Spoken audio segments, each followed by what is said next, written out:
The Galactic Council chamber stretched across 3 kilometers of polished obsidian, its crystalline dome reaching toward the stars of the Andromeda Nexus. For 12,000 years, this hall had witnessed the rise and fall of civilizations, the forging of peace treaties, and the declaration of wars that shaped the galaxy. Today, however, something unprecedented was about to unfold. Ambassador Zektar of the Vorthan Empire shifted nervously in his biomechanical suit, his multiple eyes scanning the assembly. Representatives from 473 species filled the amphitheater-style seating, their forms ranging from the ethereal energy beings of Proxima 7 to the crystalline hive minds of the Silthari Collective.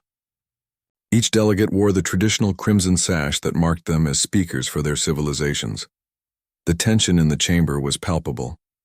3 standard galactic days had passed since the humans had sent their ultimatum, 3 days since Earth had demanded immediate cessation of all mining operations in the Terran exclusion zone, 3 days since they had given the Council exactly 72 hours to comply. They cannot be serious, hissed Councillor Veltash, her serpentine form coiled around the speaking platform. One primitive species threatening the entire Galactic Council?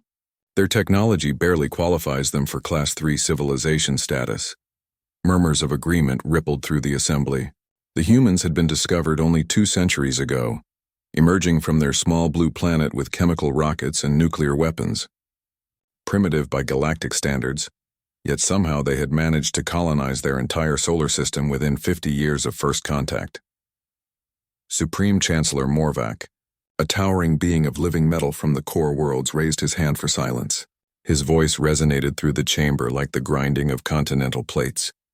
The human delegation has requested an audience. Protocol demands we hear their words before taking action. What action could they possibly threaten us with? Scoffed General Crixion of the Hegemony Fleet. Our combined armadas number in the millions. Our shields can withstand Starkiller weapons. What could one small species possibly do against the might of the Galactic Council? The question hung in the air like a dark omen. Many delegates had asked themselves the same thing. Humanity's confidence seemed absurd, almost insane. Yet something about their unwavering certainty had sent ripples of unease through even the most powerful civilizations. Admiral Thisara of the Nexus Defense Corps stood slowly, her crystalline features catching the light from the dome above. My scouts report unusual readings from the Sol system. Energy signatures we cannot identify. Our long-range sensors are being actively jammed. Jammed? Chancellor Morvac's optical sensors flared brighter. By what technology? Unknown. The interference began exactly 72 hours ago, coinciding with their ultimatum. A new voice cut through the growing murmur of concern. Perhaps we should ask them directly. Every being in the chamber turned toward the entrance. The massive doors, each weighing several tons and inscribed with the founding principles of the Galactic Council, were sliding open with mechanical precision. Through the widening gap stepped 5 figures in simple, form-fitting suits of midnight black. The human delegation walked with calm confidence down the central aisle. No weapons were visible. No ceremonial guards flanked them. No technological displays of power accompanied their entrance. They were utterly remarkably ordinary by galactic standards, yet the entire chamber fell silent as they approached. Leading the group was a woman of perhaps 40 standard years, her graying hair pulled back in a simple knot. Her name was Director Sarah Chen, though few in the council knew or cared about human naming conventions. Behind her walked 4 others, each carrying themselves with the same quiet assurance. Honored counselors, Director Chen's voice carried clearly through the vast space without amplification. We come before you not as supplicants, but as equals. We come not to negotiate, but to inform. General Crixion's mandibles clicked in amusement. Inform us of what, little species? Of your surrender before our fleets arrive at your homeworld? Chen's expression never changed. We come to inform you that your mining operations in our space ended exactly 1 hour ago. The statement sent a shock through the assembly. The mining operations in question were massive undertakings, harvesting exotic matter from the asteroid fields and gas giants of the outer Sol system. They employed hundreds of thousands of workers from dozens of species and generated enough wealth to fund small civilizations. Impossible, snarled Councillor Veltash. Our shields protect those facilities. Our fleets guard them. You have no military presence in that region. You are correct, Chen replied calmly. We have no military presence there. We had no need for one. Supreme Chancellor Morvac leaned forward, his massive frame casting shadows across the speaking floor. Explain yourself, human. For the first time since entering the chamber, Director Chen smiled. It was not a pleasant expression. For 200 years you have seen us as primitives, children playing with fire and metal. You catalogued our technology, measured our capabilities, and found us wanting. You classified us as Class 3 because our ships moved slowly, our weapons were crude, our understanding of exotic physics was elementary. She paused, letting her words sink in. You were not wrong, but you were not entirely right either. The human delegation spread out slightly, taking positions that allowed them to address different sections of the vast assembly. Chen continued. What you failed to understand is that humanity has always been resourceful. We have always found ways to turn our weaknesses into strengths. Our short lifespans made us urgent. Our limited resources made us efficient. Our confinement to one small world made us creative. Get to the point, growled Admiral Thisara. The point, Admiral, is that while you watched our ships and catalogued our weapons, we were building something else entirely, something you couldn't see because you weren't looking in the right place. Chen gestured to one of her companions, who produced a small device no larger than his palm. The chamber's lights dimmed as holographic displays materialized above the assembly, showing real-time feeds from across the galaxy. The images were impossible to process at first. Mining platforms throughout the Terran exclusion zone hung motionless in space, their massive harvesting equipment silent and dark. But that wasn't the shocking part. The shocking part was what surrounded them. Ships. Thousands upon thousands of ships appearing as if from nowhere. They were unlike anything in the Galactic database, their hulls seeming to absorb light rather than reflect it. They moved without visible propulsion, maneuvered without inertia, and most impossibly of all, they had materialized without any sensor detecting their approach. The chamber erupted in chaos. Delegates shouted questions and demands in hundreds of languages, while their advisors frantically consulted data tablets and communication devices. Several species military attachés were already attempting to contact their fleets. Through it all, Director Chen stood silently, waiting. It was Supreme Chancellor Morvac who finally restored order, his booming voice cutting through the pandemonium. Silence! All of you, silence! When the chamber had quieted, he fixed his optical array on the human delegation. What are we looking at? You are looking at the reason humanity never built a large military fleet, Chen replied. We didn't need to travel to the stars to reach them. We found another way. The implications hit the chamber like a physical blow. Several delegates began demanding explanations. But Chen held up her hand. For the past 73 hours, every military installation, every mining operation, every outpost within 50 light-years of Earth has been under observation by our dark matter fleet. Your sensors cannot detect them because they exist partially outside normal space-time. Your weapons cannot target them because they manipulate local gravity fields. Your shields cannot stop them because they don't attack matter directly. The temperature in the chamber seemed to drop by several degrees.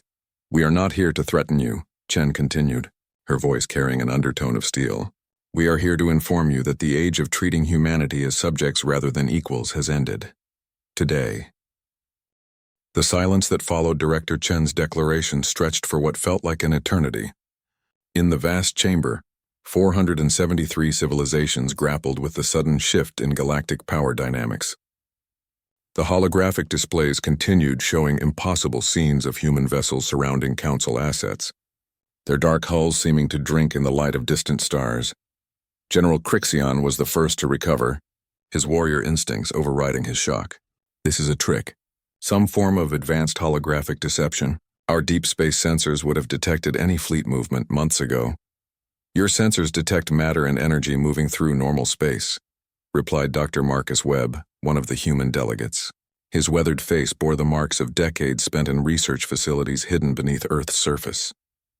Our ships travel through dark matter streams, existing in quantum superposition until we choose to manifest them in normal space. Admiral Thisara's crystalline features flickered with rapid calculations.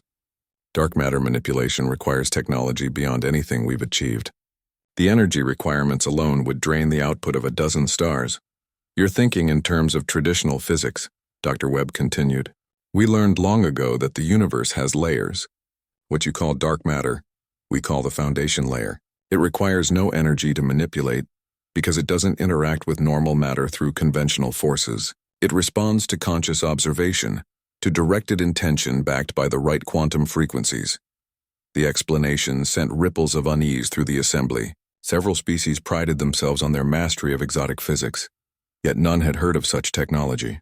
The implications were staggering if true. Humanity had discovered a way to travel and fight, using the very fabric that held the universe together. Counselor Veltash's serpentine form coiled tighter around her speaking platform.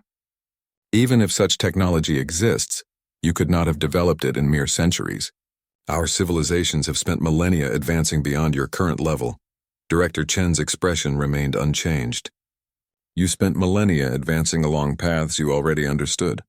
We spent our time asking different questions. She gestured again, and the holographic display shifted to show archival footage from Earth's past. Images of human scientists working in laboratories, children playing with simple toys, artists creating impossible sculptures that seemed to bend space around them. While your civilizations perfected faster-than-light travel, we wondered why we needed to travel at all. While you built bigger weapons, we asked whether the concept of destruction itself might be flawed. While you mapped the visible universe, we became fascinated by what couldn't be seen. The footage showed humans of all ages engaged in activities that looked deceptively simple. Meditation sessions, children's games involving invisible objects, artists whose sculptures seemed to exist partially in some other dimension. To most species, it would have appeared primitive, almost mystical. You see, Dr. Webb added, humanity has always had individuals who could perceive things others couldn't. You might call them dreamers, visionaries, or the mentally unstable. We called them our greatest resource. Supreme Chancellor Morvac leaned forward, his massive form creaking. You claim to have built a fleet using imagination and meditation? We claim to have built a fleet using a fundamental force that every other species ignored, because it couldn't be measured with conventional instruments, Chen corrected. Dark matter doesn't just fill the spaces between stars, Chancellor. It fills the spaces between thoughts, between possibilities, between what is and what could be. A new voice entered the conversation. Speaker Nithara of the Scion Collective, beings known for their mental abilities, rose from her position in the upper galleries. Her telepathic communication reached every mind in the chamber simultaneously. The humans speak truth. We sense it in their thoughts. But we also sense something else, something vast and patient and utterly alien to our understanding. The revelation sent a chill through the assembly. The Scion Collective were renowned for their ability to read minds and detect deception. If they confirmed the humans were being truthful, then the impossible had to be accepted as reality. General Crixion's aggressive stance began to waver.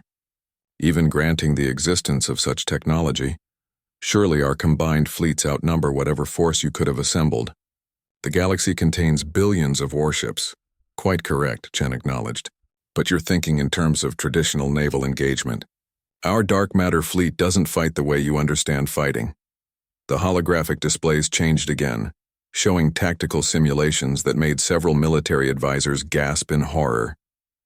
Human vessels didn't destroy enemy ships, they simply caused them to stop existing in normal spacetime.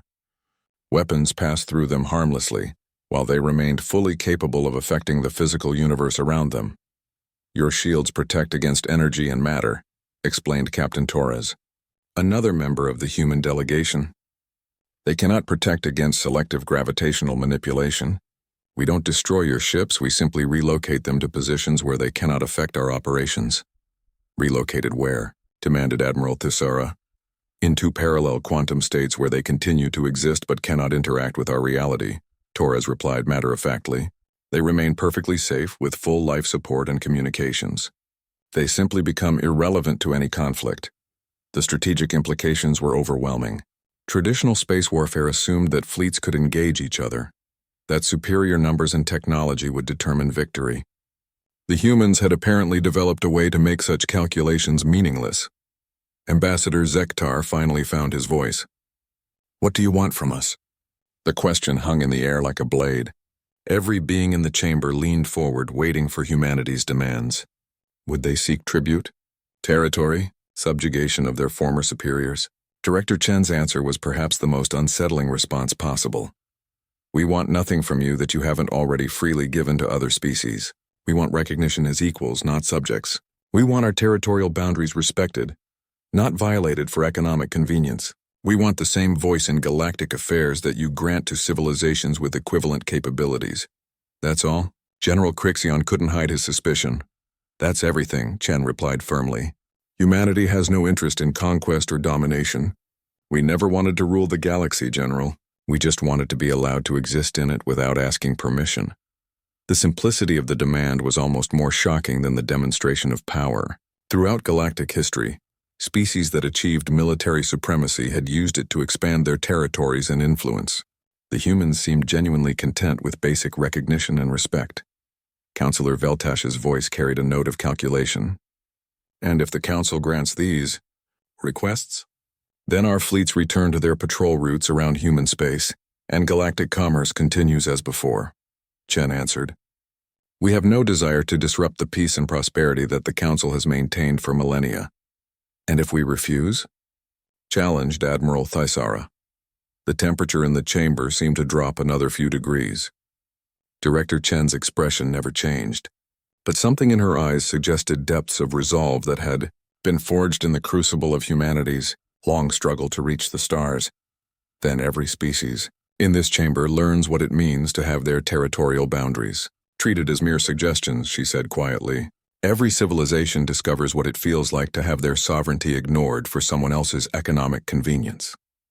The threat was delivered without raising her voice, without dramatic gestures, without any of the theatrical posturing typical of galactic diplomacy. Somehow that made it infinitely more terrifying. We have demonstrated our capabilities in the most limited way possible, Chen continued. We disabled your mining operations without harming a single worker. We surrounded your installations without firing a shot. We have shown you our fleet without revealing its full extent or capabilities. She paused, letting the implications settle into the minds of the delegates. This is the only demonstration we intend to provide. The choice of how to respond belongs entirely to the Galactic Council. Speaker Nathara's telepathic voice reached every mind again. They speak truth, and their restraint in this moment masks capabilities that would humble gods. Supreme Chancellor Morvac stared at the human delegation for a long moment, his optical sensors cycling through various spectrums as if trying to see through their simple appearance to the vast power they represented. The Council will deliberate, he announced finally. The session is adjourned for 6 standard hours. As the delegates began filing out of the chamber, many stealing glances at the 5 humans who remained standing calmly at the center of the vast space. One fact became clear to every being present. The galaxy had changed forever. The only question remaining was whether that change would be peaceful or catastrophic. The private chambers beneath the council hall buzzed with frantic activity as delegates huddled in species-specific groups, their conversations a mixture of fear, calculation, and desperate strategizing. Ancient alliances were being tested while new ones formed in the space of minutes as the galaxy's power structure crumbled and reformed around the revelation of humanity's true capabilities. In the hegemony war room, General Crixion paced before a holographic display showing fleet positions throughout the galaxy. His mandibles clicked nervously as he studied tactical reports that made less sense with each passing hour. Status report, he demanded from his aide. Commander Vexnell, all border patrols report the same phenomena, General. Unidentified contacts appearing on sensors for brief moments before vanishing. Our ships report feeling watched but cannot locate the source. 3 separate battle groups have reported gravitational anomalies that briefly displaced their formations without apparent cause. Crixion's exoskeleton darkened with stress patterns. How many human vessels do we estimate? That's the problem, sir. We can't get an accurate count. Our best sensors suggest anywhere from 10,000 to 10 million. The readings are inconsistent, as if the ships exist in multiple quantum states simultaneously. The general's primary eyes focused on the tactical display, while his secondary eyes monitored communications feeds. Reports were flooding in from across hegemony space, all telling the same impossible story. Human vessels were everywhere and nowhere, watching but not threatening, present but not quite real. Meanwhile, in the crystalline communication matrix of the Nexus Defense Corps, Admiral Thisara interfaced directly with her fleet commanders scattered across a dozen sectors. The pure data stream bypassed language barriers, delivering raw tactical information at the speed of thought. The news was uniformly disturbing. Human ships had been detected near every major military installation, every strategic resource node, every critical communication relay and nexus space, not threatening them, simply present, watching, waiting. Analysis of the dark matter. Displacement pattern suggests a level of spatial manipulation that should be impossible, reported her chief science officer through the neural link. These ships aren't just traveling through dark matter streams, they're reshaping local spacetime to accommodate their movement. Thisara's crystalline features flickered with rapid calculations. If the humans could manipulate spacetime on such a scale, traditional military doctrine was not just obsolete, it was meaningless. Fleet movements, defensive positions, supply lines, all of the foundations of galactic warfare could be rendered irrelevant by an enemy that could step outside the normal rules of physics. In the meditation chambers of the Scion Collective, Speaker Nethara floated in a sphere of pure thought. Her consciousness expanded to touch the minds of psychically sensitive beings throughout the galaxy. What she found there sent ripples of unease through her ethereal form. The humans weren't just present in space, they were present in the quantum foam that underlied all reality. Their consciousness, somehow expanded and distributed through dark matter networks, was gently touching the dreams and meditations of psychically active species across thousands of worlds. Not intruding, not threatening, simply making contact. A whisper of greeting from minds that had learned to exist partially outside conventional spacetime. The message was clear without words: we are here. We have always been here. We see you. The most disturbing revelation came when Nethara attempted to probe deeper into the human mental network. Instead of the 5 minds she expected from the delegation, she encountered something vast and interconnected. Millions of human minds linked through quantum entanglement patterns that shouldn't exist, sharing thoughts and experiences across impossible distances. The entire human species had somehow evolved into a distributed consciousness while maintaining their individual personalities and autonomy. They weren't a hive mind, they were something far more sophisticated and terrifying. They were a collective individual consciousness that could think as one when necessary, while preserving the creativity and unpredictability that came from genuine diversity. Back in the main council chamber, the Vorthan Empire's delegation was reaching the same conclusion through different means. Ambassador Zektar reviewed economic projections that painted a stark picture of galactic commerce if humanity chose to become hostile. Every trade route passes through sectors where human ships are now present. His chief economist reported they could strangle galactic commerce without firing a shot simply by preventing ships from traveling through dark matter streams. The Vorthans had built their empire on trade, connecting distant civilizations through commerce and cultural exchange. If humanity could control access to faster-than-light travel itself, they could dictate terms to the entire galaxy. But perhaps the most unsettling reports came from the archaeological teams scattered across ancient ruins throughout the galaxy. Dr. Sithara of the Temporal Studies Institute was reviewing data that challenged everything they thought they knew about galactic history. The quantum resonance patterns we're detecting near ancient ruins match the signatures of human dark matter technology, she reported to her superiors. But these ruins are millions of years old, predating human civilization by geological ages. The implications were staggering. Either humanity had somehow developed technology that was connected to ancient galactic civilizations, or they had discovered something fundamental about the universe that previous species had missed entirely. In the human delegation's temporary quarters, Director Chen and her team sat in a circle, their eyes closed in what appeared to be meditation. To any observer, they looked perfectly calm and relaxed. The truth was far more complex. Through quantum-entangled neural interfaces, they were simultaneously present in dozens of locations throughout human space. They experienced the concerns and conversations of their dark matter fleet commanders, felt the pulse of public opinion on Earth and its colonies, and monitored the responses of hundreds of galactic civilizations. Dr. Webb's consciousness was partially aboard the flagship of the 3rd Dark Matter Squadron, observing hegemony fleet movements and calculating optimal response patterns should negotiations fail. Captain Torres was simultaneously present in the navigation centers of 40 different human vessels, coordinating movements through 11 dimensions of space-time. The Scion Collective is attempting deeper contact, reported Dr. Lisa Park, the team specialist in exotic consciousness studies. Speaker Neth Ara is genuinely trying to understand our neural network, rather than probe for weaknesses. Grant her access to the outer layers, Chen decided without opening her eyes. Let her see enough to understand that we're not planning conquest. The collective could be valuable allies if they understand our true intentions. Through their distributed consciousness, the human delegation felt the moment when Nethara's probe touched the edges of their awareness. They allowed her to sense their genuine desire for peace, their fear of the responsibilities that came with their new capabilities, and their determination to protect humanity's right to exist as equals in the galactic community. The contact lasted only moments in real time, but it conveyed more understanding than hours of conversation could have achieved. When Nethara withdrew, her telepathic communication reached every psychically sensitive being in the council complex. They are not conquerors.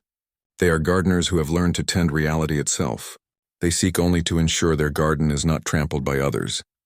Meanwhile, Supreme Chancellor Morvac had retreated to his private analytical chamber, where quantum computers processed scenarios at rates that pushed the boundaries of computational physics. Every simulation he ran produced the same conclusion. Military resistance to humanity was not just futile, it was suicidal. The humans had demonstrated the ability to make entire fleets irrelevant without destroying them. If they chose violence, they could potentially relocate every military asset in the galaxy to parallel dimensions where they would be harmless but intact. Billions of beings could wake up one day to find themselves existing in realities where they could observe, but not affect the universe they once called home. Yet the humans had shown remarkable restraint. They had disabled mining operations without harming workers. They had surrounded military installations without firing shots. They had demonstrated overwhelming power while exercising perfect control. The Chancellor's deep analysis suggested something that both relieved and terrified him. Humanity appeared to be genuinely moral. They had developed godlike power and chosen to use it responsibly. The question was whether that responsibility would extend to species that chose to oppose them. As the 6-hour recess neared its end, one fact had become clear to every faction in the galactic government. The old order was finished. Whether the new order would be peaceful or catastrophic depended entirely on the next few hours of negotiations. In hidden chambers throughout the complex, emergency messages were being sent to homeworlds, fleet commanders were receiving updated orders, and contingency plans that had never been tested were being activated. The galaxy was holding its breath, waiting to see whether wisdom or pride would prevail in the chambers where the future of interstellar civilization would be decided. When the Galactic Council reconvened, the atmosphere in the Great Chamber had changed completely. Gone was the casual dismissiveness with which many delegates had initially regarded the human presence. In its place was a tension so thick it seemed to bend light around the edges of the vast space. Supreme Chancellor Morvac took his position at the central podium, his massive form casting long shadows across the assembly floor. The human delegation stood exactly where they had been 6 hours earlier, as if they had never moved. Given what the Council now knew about their distributed consciousness, that might literally have been true. The deliberation period has concluded, Morvac announced, his voice carrying the weight of eons. Before we proceed to formal discussion, several delegations have requested clarification on specific points raised by the human presentation. Ambassador Zektar rose from his position, his biomechanical enhancements humming with nervous energy. The Vorthon Empire wishes to understand the scope of human territorial claims. Your ultimatum specified the Terran exclusion zone, but your fleet presence extends far beyond those boundaries. Director Chen stepped forward, her movement fluid and unhurried. The Terran exclusion zone encompasses our official territorial boundaries, as recognized by previous Council agreements. Our fleet presence extends throughout the galaxy for the same reason your fleets patrol beyond your borders: security and observation. Security against what threats? Pressed Zektar. Security against the unknown, Chen replied. For 2 centuries, humanity has been catalogued, studied, and categorized by species who assumed our capabilities were fully visible. We learned to be cautious about revealing our true nature, because we observed what happened to civilizations that were considered too weak or too strong. The implication hung in the air like a blade. Several species in the chamber had histories of absorbing or eliminating civilizations that posed either convenient targets or potential threats.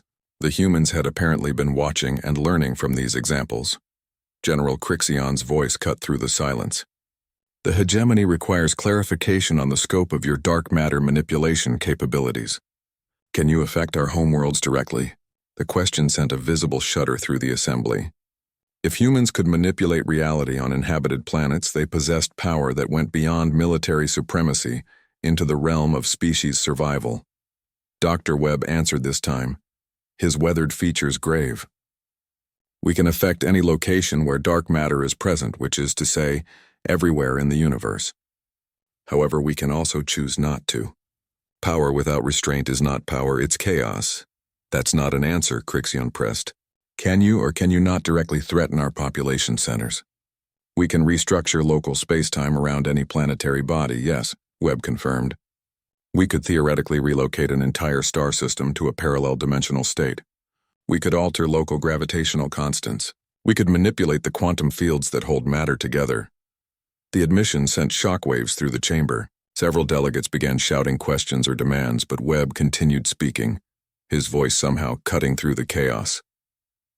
We could do these things, he repeated, but we will not. The power to destroy is not the same as the wisdom to preserve.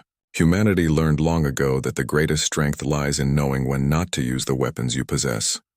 Admiral Thesara's crystalline features flickered rapidly as she processed implications.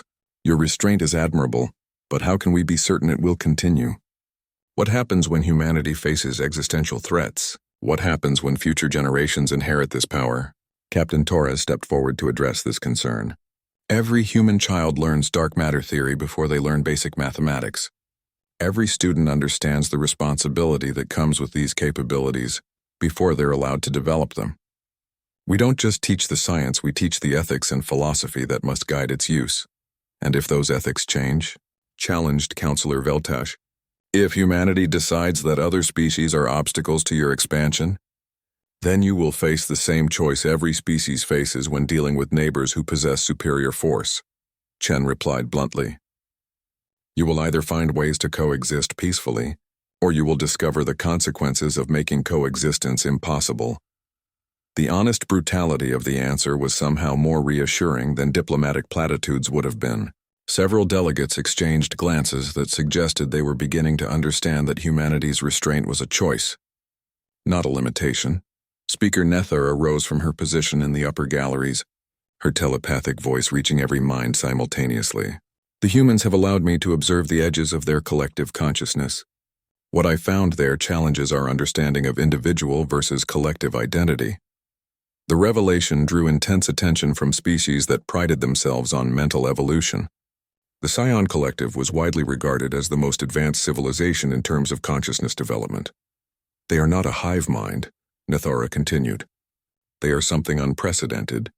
Individual consciousness that can choose to merge temporarily while retaining personal identity permanently. They can think as one species when necessary, while preserving the diversity that drives innovation and creativity. Dr. Park, who had remained silent until now, addressed the chamber. Our neural network isn't telepathy in the traditional sense. It's quantum entanglement of conscious observation patterns. We share experiences and knowledge while maintaining individual perspective and choice. How many human minds are connected to this network? Asked Ambassador Zektar. All of them, Park replied simply. Every human being who has reached neural maturity is capable of joining the network. Participation is voluntary but universal. We choose to think together when the situation requires it. The implications were staggering. If humanity's entire population could function as a distributed processing network while maintaining individual creativity and initiative, they possessed cognitive capabilities that dwarfed traditional artificial intelligence systems or collective species. Supreme Chancellor Morvac leaned forward. His optical sensors focused intently on the human delegation. You claim to seek only equality and territorial recognition. Given your demonstrated capabilities, why not demand more? Why not claim leadership of the galactic community? Chen's answer came without hesitation. Because leadership implies responsibility for the welfare of those you lead. Humanity is not ready to be responsible for the development and protection of 473 different species. We're still learning to be responsible for ourselves, but you are ready to threaten those species if they don't meet your demands, observed General Crixion. We're ready to defend ourselves against those who refuse to acknowledge our right to exist as equals, Chen corrected. There's a significant difference between threatening others and refusing to be threatened by them. The distinction was subtle but crucial. Throughout galactic history, species that achieved dominance had used it to expand their influence and control. The humans seemed genuinely content with defensive applications of their power. Counselor Veltash coiled more tightly around her speaking platform. What assurances can you provide that humanity will not use these capabilities for conquest in the future? What prevents you from changing your mind about peaceful coexistence? The same thing that prevents any species from changing their fundamental nature, replied Dr. Webb. Nothing, except the accumulated wisdom of experience and the understanding that true security comes from being trusted rather than feared. That's a philosophical answer, pressed Veltash. We need practical guarantees. No practical guarantee exists that could restrain a species with our capabilities if we chose to abandon our principles, Chen admitted. Just as no practical guarantee exists that could restrain the hegemony if they decided to convert their war fleets to conquest, or the Vorten Empire if they chose to use economic leverage to enslave smaller civilizations. The comparison was uncomfortable, but accurate. Every major power in the galaxy possessed the theoretical capability to cause massive destruction if they abandoned the principles that guided their current behavior. The difference, Chen continued, is that we're being completely honest about our capabilities and our intentions. We're not hiding our strength behind diplomatic language or claiming our weapons are purely defensive when they're obviously not. Admiral Thisara's features flickered with what might have been amusement. You're saying that we should trust you because you're honest about being untrustworthy? We're saying you should trust us because we're honest about being powerful, Chen corrected. Trust is not the absence of power. It's the belief that power will be used responsibly. We're demonstrating our responsibility by seeking council recognition rather than simply taking what we want. The logic was sound, but it required a fundamental shift in how galactic politics had operated for millennia. The council system had been built on the assumption that no single species could achieve overwhelming dominance. Humanity had shattered that assumption while simultaneously offering to work within existing frameworks. The voting process that followed was unlike anything in the council's 12,000-year history. Traditional galactic law required a simple majority for territorial recognition, but the implications of this decision transcended normal legislative procedures. The fate of interstellar civilization itself hung in the balance. Supreme Chancellor Morvac activated the Chamber's ancient voting matrix, a crystalline network that had been used to decide the destiny of countless worlds. Each delegation was given precisely 1 standard hour to register their choice: recognition of humanity's equal status, or continuation of the current classification system that had already proven inadequate. As the countdown began, alliances shifted like quicksand throughout the vast chamber. Species that had been allies for centuries found themselves on opposite sides, while ancient enemies discovered common ground in their shared uncertainty about humanity's true intentions. The Hegemony Caucus was in chaos. General Crixion faced fierce opposition from his own military advisors, split between those who advocated immediate preemptive strikes and those who argued for peaceful accommodation. The warrior culture that had built their empire was struggling to process the concept of an enemy that couldn't be defeated through conventional force. We cannot simply surrender to threats, argued War Marshal Thektar, his battle scars glowing with agitation. If we yield to human demands, every species in the galaxy will know that the hegemony can be intimidated. And if we refuse, every species in the galaxy will watch us be relocated to a parallel dimension where we can observe but not affect the universe, countered Admiral Vexazera. Our pride means nothing if our fleets become irrelevant. Crixion listened to the debate while monitoring reports from across hegemony space. His military commanders were reporting increasingly impossible phenomena. Human vessels were apparently conducting training exercises in normal space, demonstrating capabilities that violated several fundamental laws of physics, ships that moved without inertia, weapons that fired coherent gravitational waves, defensive systems that created localized space-time distortions. If the reports were accurate, humanity possessed technology that made traditional military doctrine not just obsolete, but actively counterproductive. In the Nexus Defense Corps chambers, Admiral Thesara faced a different but equally challenging problem. Her crystalline physiology allowed her to process information at superhuman speeds, and her analysis of human capabilities painted an unambiguous picture. Resistance was futile. The quantum mechanics alone should be impossible, reported her chief science officer. They're somehow maintaining ships in quantum superposition across multiple dimensional states while preserving crew safety and operational effectiveness. The computational requirements exceed the processing power of our entire civilization. How are they achieving it? Thesara demanded. The only explanation that fits the observed data is that they're using biological neural networks as quantum computers. Their distributed consciousness isn't just communication, it's a computational matrix that uses human brains as processing nodes. The revelation was staggering. If humanity had evolved into a species-wide biological quantum computer, they possessed problem-solving capabilities that no artificial system could match. They weren't just technologically advanced, they had fundamentally transcended the limitations that constrained other civilizations. Meanwhile, the Vorthan Empire delegation was conducting rapid economic projections. Ambassador Zektar reviewed trade data that painted a clear picture. Cooperation with humanity offered unprecedented opportunities, while conflict promised economic catastrophe. Their dark matter manipulation technology could revolutionize galactic commerce, his economic advisor reported. If they're willing to share even basic principles, transportation costs could drop by 90%.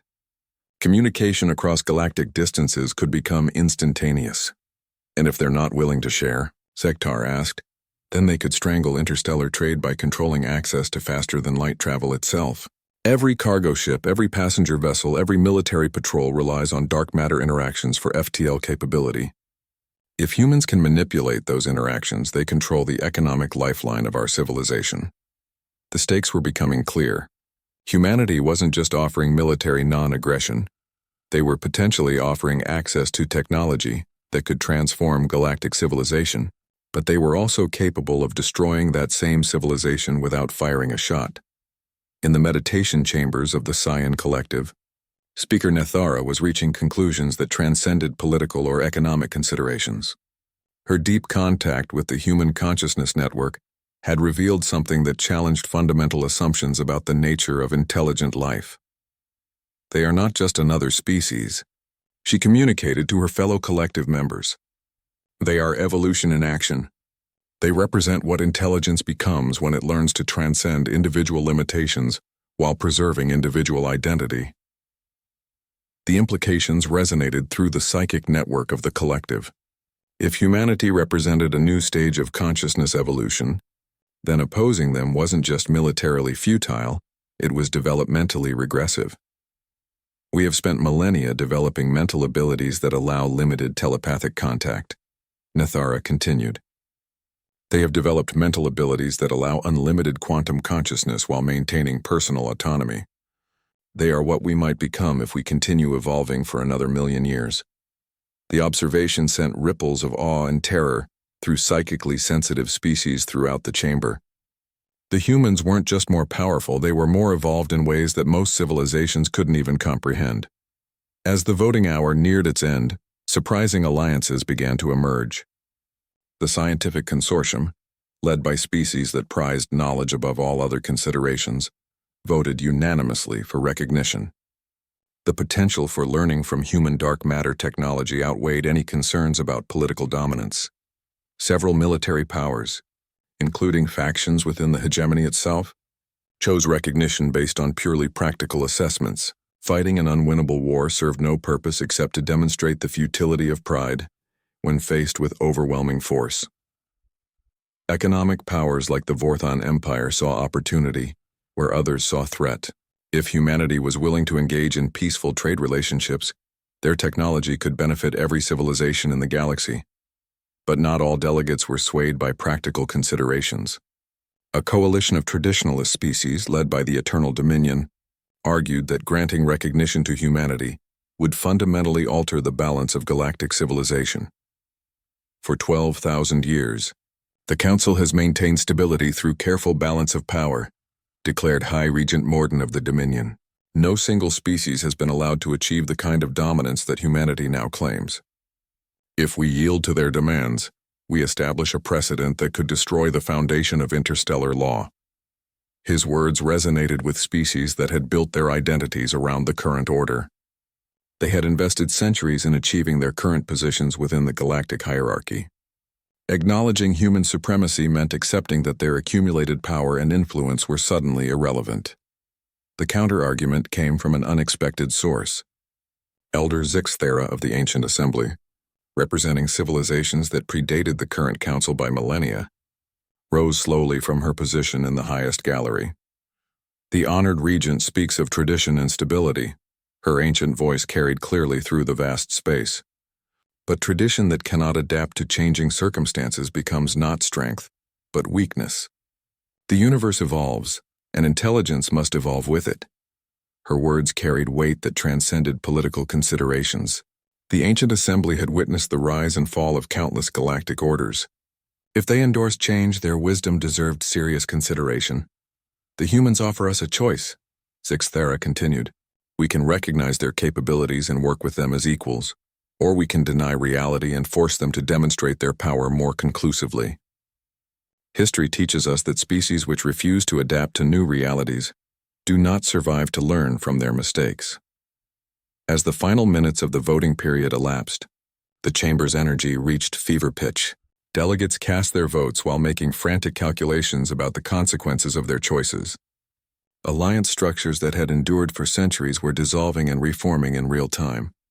The human delegation remained motionless throughout the process, their eyes closed in what observers now understood was connection to their distributed consciousness network.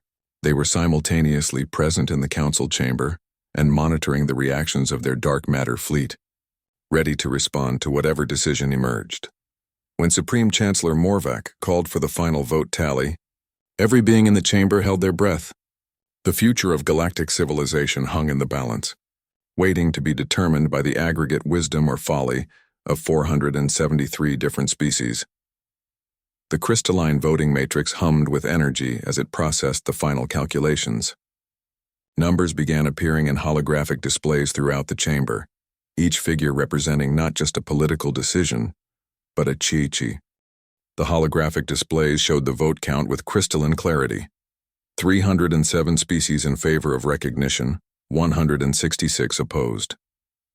The simple majority required for territorial recognition had been achieved, but the margin revealed a galaxy divided almost down the middle. Supreme Chancellor Morvac stared at the results for a long moment before announcing, "By majority vote of the Galactic Council, humanity is granted full territorial recognition and equal status among galactic civilizations." The chamber erupted in a mixture of cheers, protests, and heated discussions.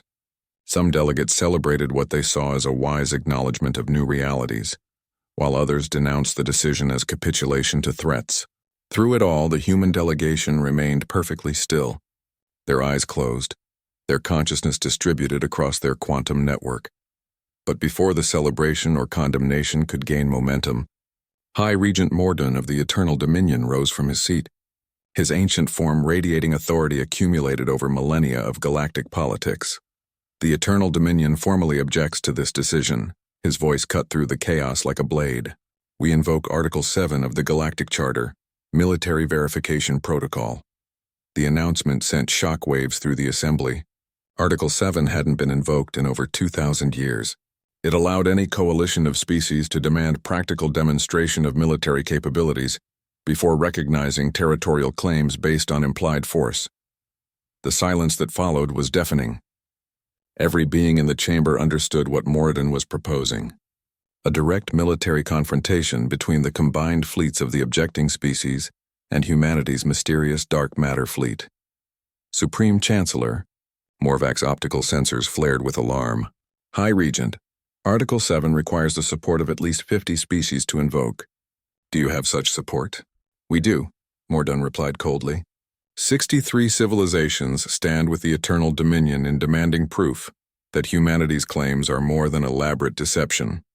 Ambassador Zektar shot to his feet. This is madness. You're proposing to start a war based on wounded pride. We're proposing to test claims that defy the fundamental laws of physics, Mordun countered. If humanity possesses the capabilities they claim, they should have no difficulty demonstrating them under controlled conditions.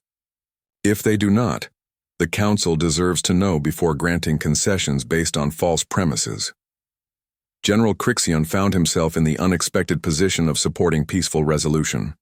Even if their technology is exactly as described, you're talking about potential casualties in the millions. The hegemony cannot support unnecessary bloodshed. The hegemony fears to test its strength against an unknown opponent, Mordun accused. How far the mighty have fallen when warriors choose diplomacy over honor. The insult stung, but Crixion had seen enough tactical analysis to know that honor meant nothing against an enemy that could relocate entire fleets to parallel dimensions. Honor lies in choosing battles that serve a purpose beyond proving one's courage. Throughout the heated debate, Director Chen and her delegation had remained motionless. But now slowly, Chen opened her eyes and stepped forward. The chamber fell silent as if her movement had physically absorbed all sound. The objection is noted and accepted, she said quietly. The admission sent gasps of shock through the assembly. No one had expected humanity to agree to military demonstration, especially not after achieving their diplomatic objectives. However, Chen continued, we propose modified terms. Rather than fleet engagement that could result in massive casualties, we suggest a more limited demonstration. One ship from each participating civilization against one human vessel, with specific victory conditions that minimize risk to personnel. High Regent Mordun's ancient features twisted with satisfaction. You fear to test your full fleet against ours? We fear the consequences of demonstrating our full capabilities, Chen replied. Some secrets are better preserved for the sake of galactic stability. The cryptic response sent ripples of unease through the chamber. If humanity was holding back even greater capabilities than they had already revealed, the implications were terrifying. Admiral Thisara interfaced with her quantum computers, running rapid calculations. What exactly are you proposing as victory conditions? Captain Torres stepped forward to answer. Simple disable or displacement of opposing vessels without permanent harm to crew or equipment. The engagement ends when all challenging ships are rendered non-operational. Full life support and communications maintained throughout. Displacement to where? Demanded General Crixion. To positions 1 light minute from the engagement zone, Torres replied. Close enough for immediate recall if necessary. Far enough to demonstrate the effectiveness of our capabilities. Dr. Webb added, we'll provide full technical readouts to your science teams afterward. Win or lose, you'll understand exactly how the displacement technology functions. The offer was unprecedented. Throughout galactic history, species guarded their military secrets jealously. The humans were proposing to reveal their most advanced capabilities regardless of the demonstration's outcome. Why would you share such information? Asked Ambassador Zektar suspiciously. Because knowledge shared is knowledge that can be defended against, Chen explained. We're not seeking military dominance through technological secrecy. We're seeking recognition through technological transparency. The logic was sound but counterintuitive. Most civilizations developed superior weapons specifically to maintain military advantages. The humans seemed to be pursuing the opposite strategy, achieving security through ensuring that their technology was understood, rather than mysterious. Speaker Nethara's telepathic voice reached the chamber. They speak truth. Their consciousness network reveals no deception, no hidden agenda beyond what they have stated.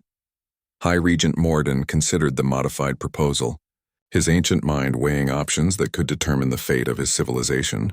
The Eternal Dominion had spent millennia building their power base through careful accumulation of allies and resources. They couldn't afford to appear weak, but they also couldn't afford to be humiliated in a demonstration they had demanded. We accept the modified terms, he announced finally. 63 ships against 1 human vessel. Victory determined by displacement or disabling of all challenging craft. When and where? Asked Admiral Thisara. The neutral zone between sectors 7 and 9, Chen replied. 24 standard hours from now. That should provide sufficient time for all participating fleets to reach the designated coordinates.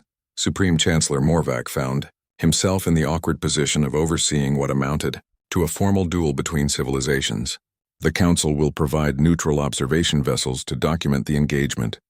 All results will be entered into the official record. As delegates began filing out of the chamber to prepare for the unprecedented demonstration, the human delegation remained in their positions. But now their eyes were open, and something in their expressions suggested depths of knowledge that went far beyond anything they had yet revealed. Dr. Park addressed the departing delegates. One final consideration for your strategic planning. The vessel we'll be sending isn't actually a warship. It's a science ship designed for deep space research and communication with our home fleet. The statement stopped several delegates in their tracks. If humanity was willing to face 63 military vessels with a science ship, either they were supremely confident in their technology, or they were concealing capabilities that made the distinction between military and civilian vessels meaningless. You're saying you don't need actual weapons to defeat our combined fleets? General Crixion couldn't hide his disbelief. We're saying that when you can manipulate the fundamental forces that hold reality together, the question of what constitutes a weapon becomes somewhat academic, Dr. Webb replied matter-of-factly.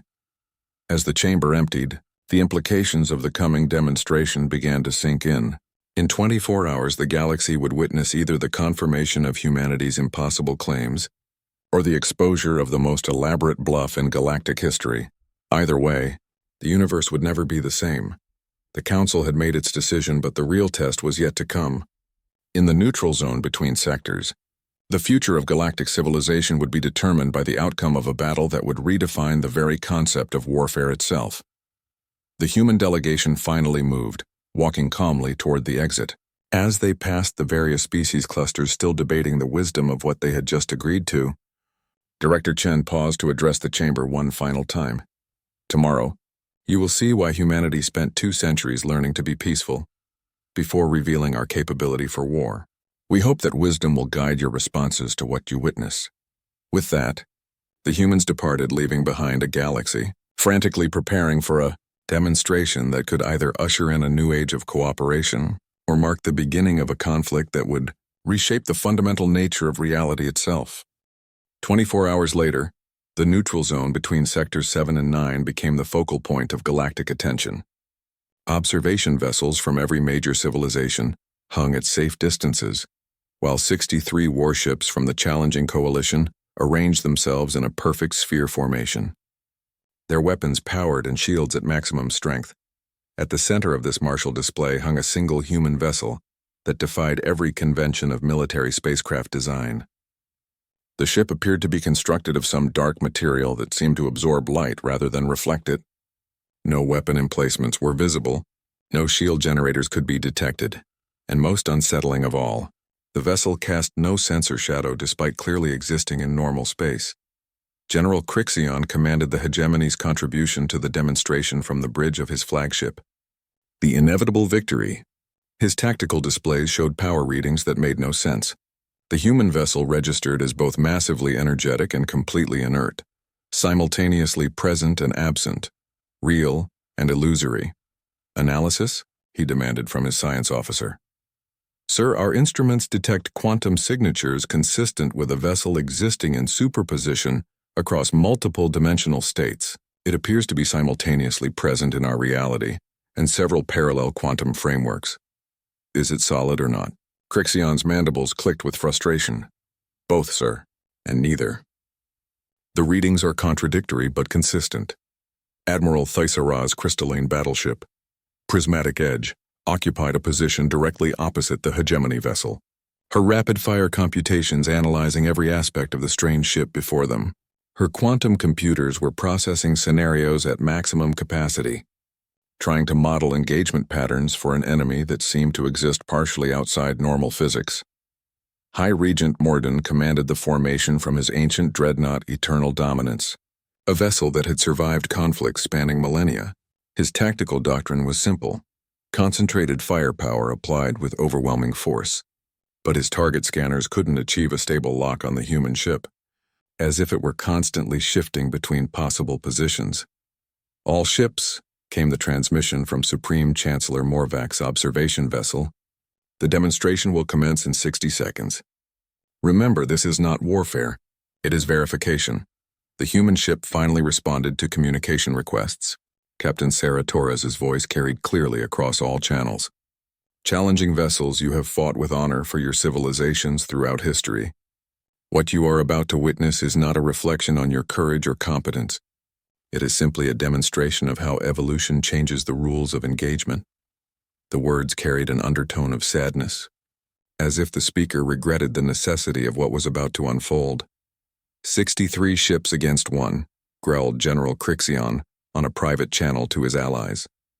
Whatever tricks they possess, surely superior numbers and firepower must count for something. Commence demonstration, ordered Chancellor Morvac. The engagement began with a coordinated assault that would have vaporized a small moon.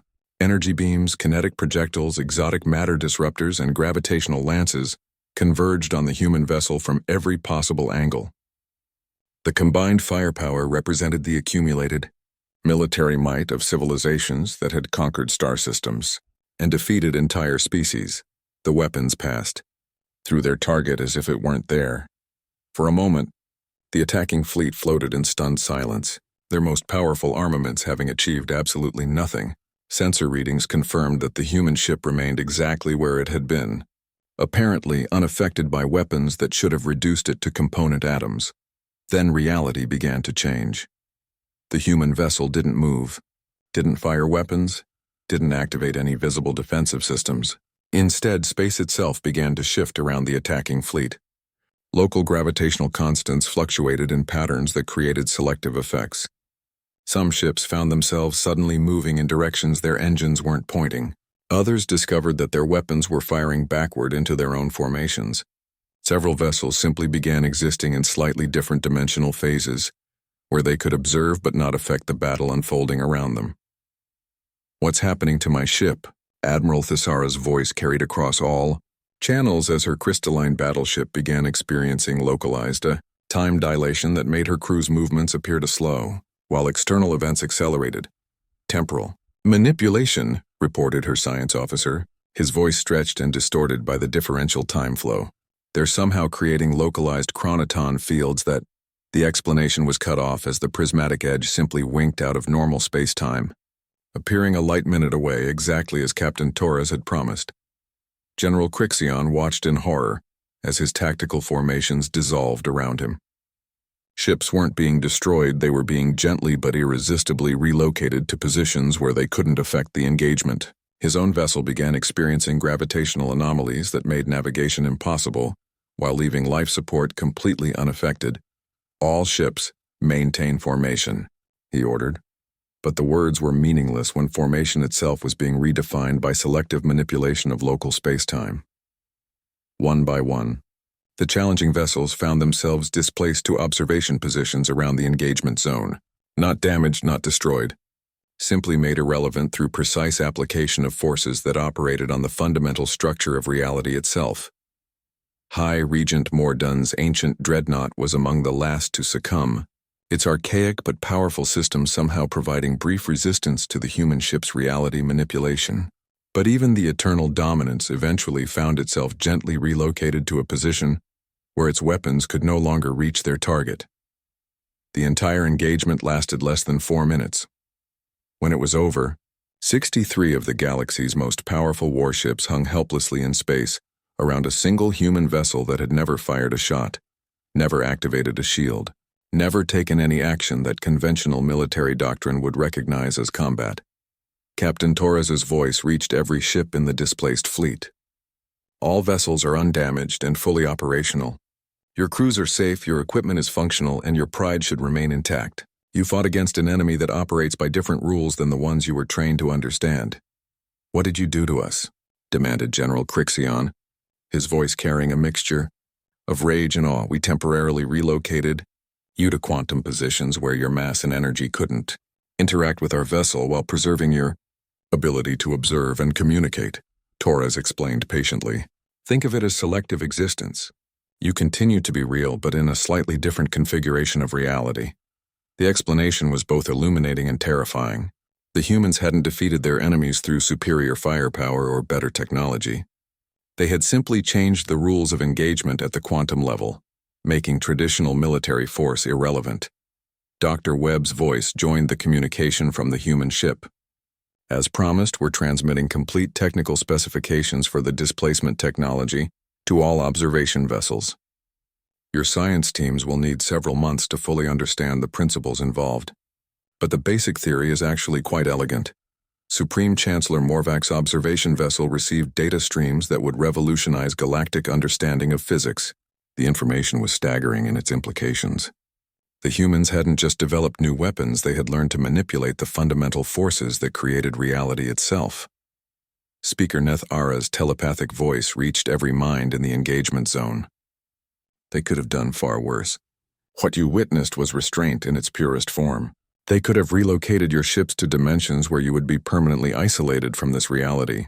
They could have altered local time flows to age your crews to death, while preserving your vessels as monuments to folly. The realization sent chills through the assembled fleets.